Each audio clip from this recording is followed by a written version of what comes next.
China and UK governments have agreed to put some emphasis on the energy collaboration in the future. And this collaboration supports clean and carbon energy transmit.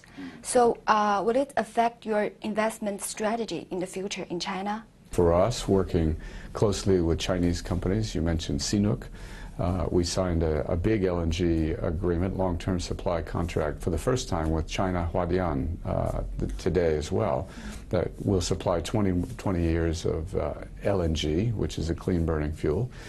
I think our cooperations of exploring for natural gas in China with CNPC or others, and then also working with Chinese companies around the world, as we do in many places as partners, can help play into the clean, lower carbon agenda you spoke about.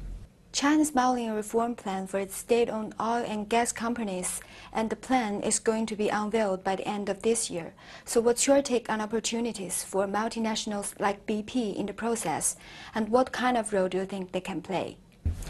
Well, my experience with China is when a policy is developed and the road is launched, it's clear, and there will be changes in this. And I think it'll be many changes for the big, large oil companies, whether it's CNPC or Sinopec or CNOOC, and partnerships with foreign international companies. So I think there would be many opportunities. I do think this, the reform agendas, the deregulation to encourage the production of natural gas, which is such a clean-burning fuel, I think will be part of the changes. And I think that will open up partnership opportunities for many companies, Chinese and international as well.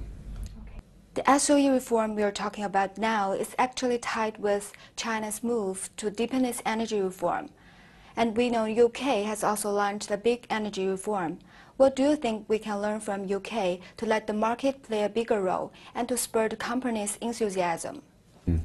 Well, in the 1980s and 1990s, the UK had a major energy reform which opened up pipelines to people to produce gas and created incentives for many companies to produce gas and bring it into the pipeline grid, which then led to power generation of natural gas on a large scale.